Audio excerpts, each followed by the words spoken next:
Okay, here's a good one. How do you rest and recharge when there are no rails around the workday? I'm technically reachable because my colleagues in leadership know I'm home and available all the time. And I would probably add to that in conversations of the guardrails around work and personal life. Of it's all bleeding together. Now we are opening up another can of worms. This can of worms is about personal boundaries. Mm-hmm. And most of us want to be good people. Most of us sincerely want to help others, to help the world. And in that process, they forget that in order to be able to help, they need to be at one piece themselves. They need to have enough energy, because even if we take it to the tangible world, you can share a piece of bread with someone if you have at least some bread yourself. Even a crumble of bread you can split, but if you don't have a crumble of bread, you cannot help another who is starving.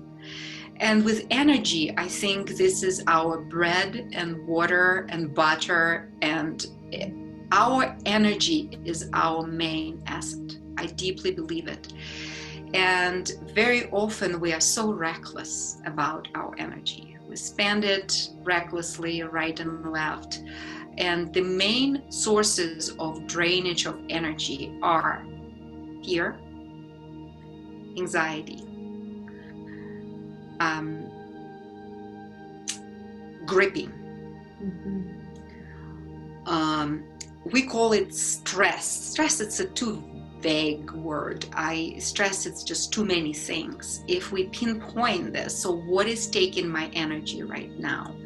And one of these things is setting boundaries. I don't need or can be available to others all the time, because then all my energy will go into these people and answering random questions, and I will be left not accomplish the task at hand, completely depleted of energy, not being able to help anyone anymore, but they keep bugging me, they keep calling me, but that's it. Now, what do? I get into the reserve. And this is, many of us know it. We get into the sources of energy in our cells. And then our body starts falling apart. And again, our body is really this great source of intelligence. And when our body tells, I am tired, or I am frustrated, any negative emotion is actually a good sign that you have to take your phone away, take your computer, shut down your computer, and just again sit in breathing or taking a walk. So listening to the signs that your body give you.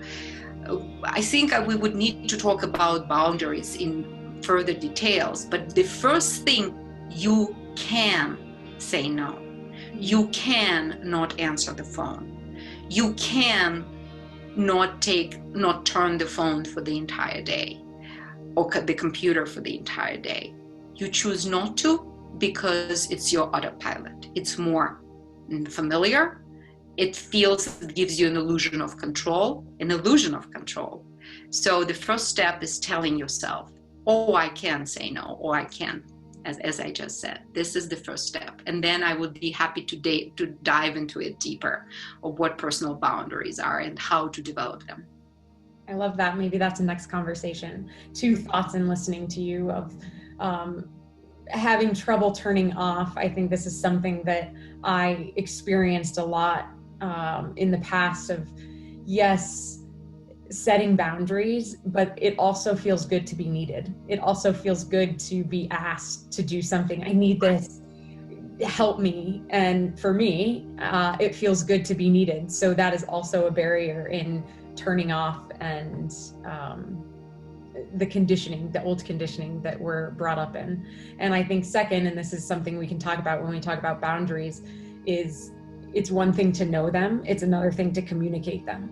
And so how do you communicate them in difficult ways, in challenging situations, and in positive ways, I think is a very powerful skill to gain. I agree completely.